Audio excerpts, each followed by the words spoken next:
There is another breaking news coming in, and I will just go back to Gaurav for more details on this. Pakistani troops resorted to heavy firing, in fact, all through the last night at many places along the line of control in Rajouri and Poonch districts. Indian Army retaliated effectively to Pakistani firing. Now, heavy damage was inflicted on the enemy. All schools within the 5-kilometer range of the line of control have been closed today in the Poonch and Rajouri areas after the firing from the Pakistani side. Let me also bring in Sunil Bhatt, my colleague, who is joining me for more on this story. Sunil, bring us an update on the situation this morning. Last night was a very anxious night for the people living close to the LC. Absolutely, Ankit. The situation remains very tense all along the line of control in Jammu division, particularly in the districts of Rajouri and Poonch. And all through the night, there was heavy firing from the Pakistani side. The coward Pakistan army resorted to ceasefire violation and they targeted the Indian post. But the alert army jawans at the line of control gave a befitting reply to Pakistan. And our sources are telling us that heavy damage has been inflicted on the enemy. However, the extent of damage on the enemy is being assessed. But the tension is prevailing all along the line of control as well as at the international border. But the troops have been instructed to remain on alert. And as far as civilian administration is concerned, they have also taken precautionary measures. The DC Deputy Commissioner of Rajouri district has instructed all the schools, whether it's government or private school, that they should remain closed today in view of the situation that is prevailing at the line of control. And the district administration has also made adequate arrangements in case there may be rescue operations required in case there is escalation of tension at the line of control. Ankit? Stay on with me, Sunil. Let me also bring in Gaurav for a quick update on this. Gaurav, Pakistan trying to, in fact, heat up the entire LC. But even with this, Pakistan can't sustain this. I mean, when it comes to the ratio of, 1 bullet to 10 as far as India and Pakistan is concerned, it is just a desperate knee-jerk reaction, not sustainable in the long term for Pakistan. Ankit, you're spot on. Pakistan cannot sustain LC action for long, either in terms of small arms or artillery. Again, if you recall, pre-2003, after the Kargil War of 1999 until 2003, such was the heavy pounding that Pakistani forces received along the line of control. And that time, either side of the line of control and the actual ground position line in Siachen, that Pakistan then President Pervez Musharraf requested India for peace and the Ramzan ceasefire of 2003 came into effect. So while one positive for India was that we were able to put together a fence there to prevent infiltration or to cut it down, the Pakistanis used that opportunity to train and launch more terrorists into India. They realized that militarily they cannot take on India, so they're still using terror as a strategic weapon to try and destabilize India. And that is why, Ankit, these days you see a spike in anti-terrorist operations in the Kashmir Valley and at the LC, Ankit. All right. Gaurav Sawant, I request you to stay on with me. Sunil, thank you so much for joining us at this point of time. Now, the day after the horrific Pulwama attack, where 40 of our brave hearts were martyred, India finally has given a befitting reply to Pakistan breeding terror on its soil. In an early morning strike, Indian fighter jets struck terrorist targets, in fact, in Pakistan, destroying a training camp of Jaish-e-Mohammed. 12 Mirage 2000 fighter jets of the Indian Air Force crossed the border and dropped precision strike bombs on terror camps, causing considerable damage. This preemptive strike by Indian forces has left Pakistan in a lurch, while Prime Minister remained in denial. Prime Minister of Pakistan remained in denial and claimed that the strikes did not even take place. Imran Khan's minister, on the other hand, defied him and claimed Pakistan will retaliate. Rattled Pakistan once again called it all-weather ally China for some help here. हमने दुनिया को हम मुत्तलिह करते रहे कि ये हरकत हो सकती है, लेकिन उन्होंने आज पाकिस्तान के खिलाफ जहरियत की है। नंबर 1, ये लाइन ऑफ कंट्रोल की वायलेशन है, इसको मैं लाइन ऑफ कंट्रोल की वायलेशन तस्वर करता हूं और पाकिस्तान एक मुनासिब जवाब का हक और राइट टू सेल्फ डिफेंस रखता है। ये जो अटैक हुआ है सुबह, ये तकरीबन 4-5 किलोमीटर अंदर आए और उन्होंने बॉम्ब फेंका है। और हमारी एयरफोर्स रेडी थी, क्योंकि रात का वक्त था, पता नहीं चला कि कितना नुकसान हुआ। सो दे वेटेड फॉर दैट, और अभी क्लियर डायरेक्शन मिल चुकी है कि इंशाल्लाह चल रहा था भाई, चल रहा कि आगे अगर कोई ऐसी हरकत होगी तो एक्शन लिया जाएगा। और चूँकि कई चीज़ें हम यहाँ नहीं बता सकते, तो इंशाल्लाह रिस्पॉन्स ज़रूर मिलेगा। My armed forces are the most experienced as far as terrorism is concerned. My armed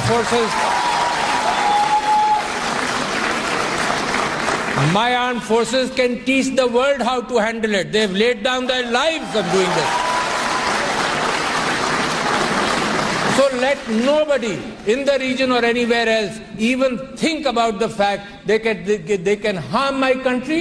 We are a people protected by our armed forces, and we know how to protect our nation. We don't have any bad intention to any other country. But we know how to defend ourselves, ladies and gentlemen. You know, Gaurav, two things that I would want you to come in on. Number one, we heard that yesterday's, more than the civilian leadership, the army, ISPR spokesperson, Major General Arif Ghafoor came out, and it seemed as if it's a boys' fight going on in some school, where he came out and said, 21 minute hamare airspace mein reh ke to dekho. That's the response of the Pakistani Air Force and the army, knowing very well that even, let's for argument's sake presume that India didn't do any damage in Pakistan, if they acknowledge that we went as far as Balakot, it should be alarms bell ringing already in Pakistan rather than this false bravado. Ankit, Pakistan is rattled. Pakistan is stunned. You should see the body language, see the faces. Look at Asif Ghafoor, Pakistan Army spokesperson. Where is the flamboyance? It's just disappeared. Yesterday he appeared shell-shocked. And why was he shell-shocked? He actually explained why Pakistan was so shocked. He said that Pakistan was prepared for a surgical strike like last time. His exact words were, "Hum intezar kar rahe the, wo zameen se aayenge, aur wo upar se aa gaye." So this is how India completely outsmarted Pakistan. Look at what Pakistan's defense minister said. I mean, you haven't heard a more bizarre explanation anywhere in the entire world, where Pakistan's defense minister Parvez Khattak says, "We were ready, but it was dark and we could not see. And we could not assess the damage at night, but our fighters were ready." Whatever would that mean in the 21st century air warfare, but only Parvez Khattak can explain it. This explains how India completely outmaneuvered Pakistan. Not in their wildest dreams had they anticipated or war-gamed Indian Air Force coming in as deep as Khyber Pakhtunkhwa, crossing entire Pakistan-occupied Kashmir and bombing, the Jaish-e-Mohammed terrorist training camp at Balakot. So completely outfoxed, and they just didn't know how to react to this, Ankit. Absolutely, completely taken off guard. In fact, not anticipating, not even ready, and then comes up with these bizarre excuses and threats. Enough of it. And Pakistan should realize that enough of these threats, these empty, hollow bravado of nuclear warfare. We will teach them a lesson. It may sell in your own country. The world has seen what we can do. Gaurav, thank you so much for joining us with all those details. Now, Centre has claimed that several top Jaish terrorists have been eliminated in the airstrikes which were conducted by India. India Today gets you the exact breakdown of how the strikes were conducted. Take a look at this.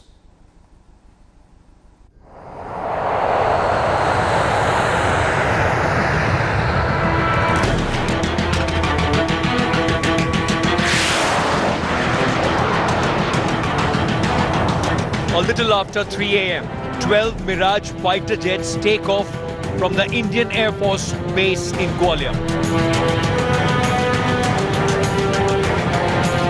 The jets are armed with 100-kilogram laser-guided bombs and Israeli targeting pods.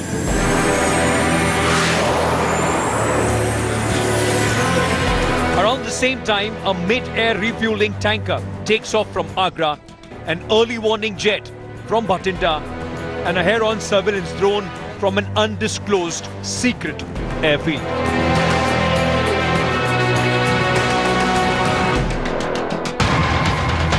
On the radar is the biggest terror camp of Jaish-e-Mohammed, located at a hilltop in Balkot.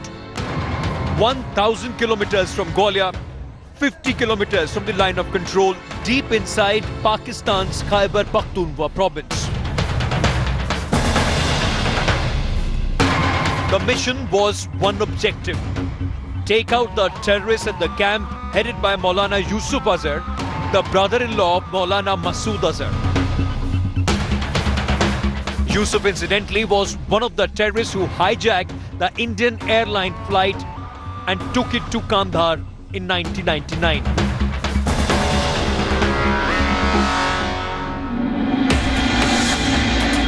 Under the cloak of the darkness, the Mirage jets make their way to Balakot, undetected by Pakistani air defense system, flying low to evade the radars.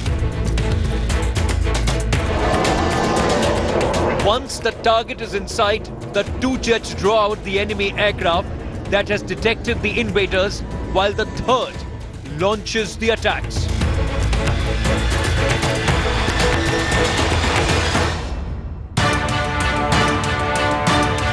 According to the sources in defense, the first laser-guided bombs are unleashed at the joint training camps of Jaish, Lashkar-e-Taiba and Hizbul Mujahideen at 3:45 a.m. For 8 minutes, the terror camps 24 kilometers northeast of Muzaffarabad are pounded. Intelligence sources say while terror groups had vacated the launch pads, their camps were still active.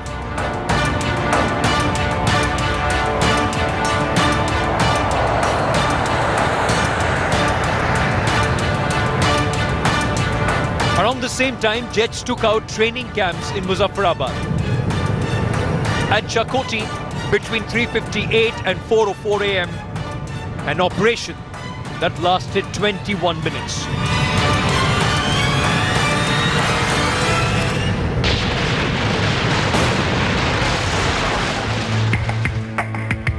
The first confirmation, interestingly, came after 5 a.m.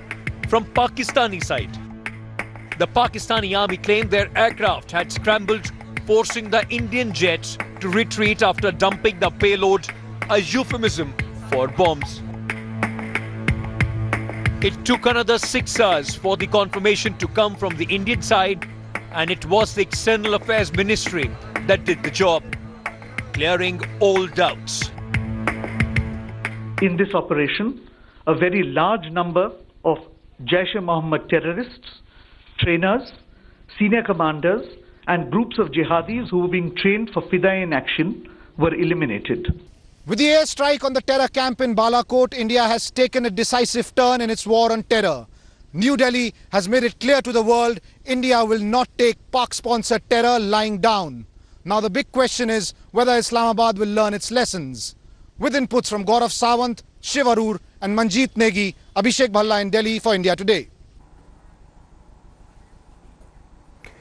Hours after an Indian Air Force fighter plane struck the terror camps in Balakot across Pakistani borders, External Affairs Minister Sushma Swaraj is in China to attend the Russia-China-India trilateral meeting in China today. She is also expected to hold bilateral meeting on the pre-dawn airstrike with the foreign ministers of the two countries. The visit comes at a time when Pakistan has warned of an impending retaliatory attack, and China asked both countries to exercise restraint. The meeting will be between Ms. Swaraj and her counterparts from Russia and China, Sergei Lavrov and Zhang Li.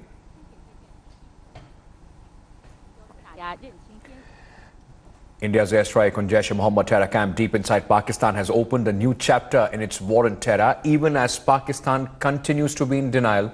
The manner in which other countries have reacted to this very clear step for India against terror India has called for diplomatic isolation of Pakistan in the wake of the terror havens on its territory. The government of India is firmly and resolutely committed to taking all necessary measures to fight the menace of terrorism. Hence, this non-military preemptive action was specifically targeted at the Jaish-e-Mohammed camp. Immediately after briefing the media, the Foreign Secretary rushed to the South Block, where he joined his secretaries, in holding separate briefings for foreign ambassadors. You can check with the group, she's good. Foreign diplomats from the USA, UK, Russia, Australia, Indonesia, Turkey and 6 ASEAN countries were briefed by Foreign Secretary Vijay Gokhale on Indian airstrikes across LOC. The message very clear, India reinforcing its message of how it is not going to take things lying down. Over in Islamabad, an emergency meeting was called by the Pakistan government. Following this, the Pakistani Prime Minister branded India's strike as lies meant for domestic consumption ahead of elections, even as his foreign minister promised retaliation. India has committed uncalled for aggression, to which Pakistan shall respond at the time and place of its choosing. Earlier in the day, Imran Khan had to face protests in the National Assembly. With tensions between India and Pakistan soaring, China was one of the first countries to react, calling for restraint from both the nations. The European Union too called on New Delhi and Islamabad to exercise maximum restraint. We remain in contact with both countries, and what we believe is essential is that all exercise maximum restraint and avoid further escalation of tensions. Australia issued a statement asking Pakistan to take urgent and meaningful action against terrorist groups in its territory, while expressing concerns about relations between India and Pakistan. Sources tell India today that External Affairs Minister Sushma Swaraj will be meeting her counterparts of China and Russia during the Russia-China-India trilateral talks in China, after which she'll be headed to Abu Dhabi to address the Organization of Islamic Countries Conference, the annual summit. This is the first time that India has been invited as guest of honor, one that is being seen as a huge diplomatic achievement for India and a blow to Pakistan. With video journalist Ashok Bhanot in New Delhi, Geeta Mohan for India Today. The Organization of Islamic Cooperation condemned the aerial strikes carried out by India at the Jaish-e-Mohammed terror camps in Balakot, Pakistan. The organization tweeted, and I quote, OIC condemns the Indian incursion and aerial violation and dropping of 4 bombs on February 26th, unquote. OIC further said that it urged India and Pakistan to exercise restraint and avoid any steps that would endanger the peace and security in the region. This is not the first time OIC has taken a stand against India. OIC has always backed Pakistan over the Kashmir issue and has even termed Kashmir as Indian occupied. A couple of days back, OIC for the first time ever had invited India and even asked Sushma Swaraj to be the guest of honor at the 46th Council meet slated to take place in Dubai. The invitation had caused mega stir in India. Opposition had attacked the centre for accepting the invitation of the organization that calls Kashmir Indian occupied territory. Listen to what had happened at that point of time when the opposition in fact reacted to this invitation. The invitation to the OIC for External Affairs Minister, Srimati Sushma Swaraj, is rather surprising. There's nothing to be euphoric about it. Thereafter, India has refused any invitation to go, particularly the observer status. आज हिंदुस्तान के external affairs minister Organisation of Islamic Conference में guest of honour बन के उनको बुलाया जाता है कि Organisation of Islamic Countries Kashmir को कहते हैं इंडियन ऑक्यूपाइड कश्मीर, और आप जाकर बैठते हैं वहां पर। अफसोस हो रहा है मुझे। Thanks for watching the video. For more such news and updates, please like, share and subscribe to India Today. Also check out our other great videos from our channel. We know you will love to.